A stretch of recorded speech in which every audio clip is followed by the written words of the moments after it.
ಈಗ ನೀವು ದರ್ಶನ್ ಅವ್ರನ್ನ ಮುಂದಿಟ್ಕೊಂಡೆ ಅವ್ರ ಜೊತೆ ವ್ಯವಹಾರ ಮಾಡಿದ್ದ ಹೇಗೆ ಅಂತ ಮಲ್ಲಿಕಾರ್ಜುನ್ ಅವ್ರ ಜೊತೆ. ಬಿಕಾಸ್ ಈಗ ನೀವು ದರ್ಶನ್ ಅವ್ರನ್ನ ಕೇಳಕ್ ಹೋದ್ರಿ, ಅವರು ನನ್ಗೂ ಇದಕ್ಕೂ ಸಂಬಂಧ ಇಲ್ಲ ಅಂತ ಹೇಳಿದ್ರು, ಓಕೆನಾ.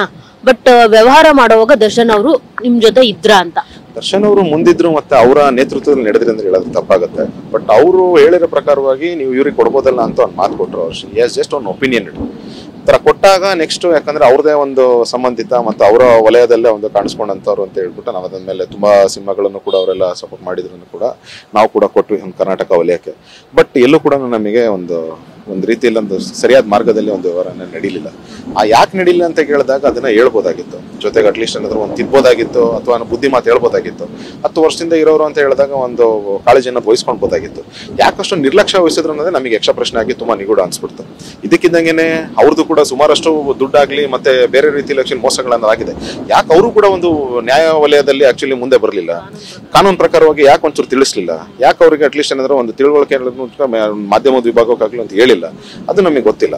ನಮ್ದು ಹೋಗಿರೋದು ಒಂದು ಅವ್ರ ಪ್ರಕಾರವಾಗಿ ಒಂದು ಸಣ್ಣ ಅಮೌಂಟ್ ಇರಬಹುದು ಅವ್ರ ಮೂಲಕ, ಬಟ್ ನಮಗೆ ತುಂಬಾ ದೊಡ್ಡದು ಆಗಿರೋದ್ರಲ್ಲಿ ಮೋಸ ಅನ್ನೋದಂತೂ ಆಗಿದೆ. ಅವ್ರೀಗ ಓಡೋಗಿದ್ದಾರೆ. ನಮಗೀಗ ನ್ಯಾಯ ಬರ್ಬೋದು, ಅವ್ರನ್ನ ವಹಿಸ್ಕೊಡ್ಲಿ ಅಂತ ಹೇಳ್ತಿರೋದು ನಮಗೆ ಬೇಕು. ಹಾಗಾಗಿ ಅರ್ಜುನ್ ಸರ್ಜರ್ ಹೇಳ್ತಿದ್ದೆ, ಇಟ್ಸ್ ಎ ಹಾರ್ಡ್ ಅಂಡ್ ಮನಿ. ಅವ್ರು ಎಲ್ಲ ಇದ್ರೂ ಕೂಡ ಈಗ ಗೋವಾದಲ್ಲಿದೆ ಅನ್ನೋ ಒಂದು ಸಣ್ಣ ಮಾಹಿತಿ ಕೊಟ್ಟಿದೆ. ಬದುಕಿದರೋ ಬದುಕಿಲ್ವೋ, ಬೇರೆ ರೀತಿಯಲ್ಲಿ ಏನಾದ್ರು ಮಾರ್ಗ ಆಗ್ಬೇಕು ಅಂತ ಕೇಳೋದು ಅದು ನಮ್ಗೆ ಗೊತ್ತಿಲ್ಲ ತಿಳುವಳಿಕೆಯಲ್ಲಿ. ಸೊ ಹೆಂಗಾದ್ರೂ ಮಾಡಿ ಬರ್ಲಿ ಅಂತ ನಾನು ಹೇಳ್ತಿರೋದು ಮೇಡಮ್.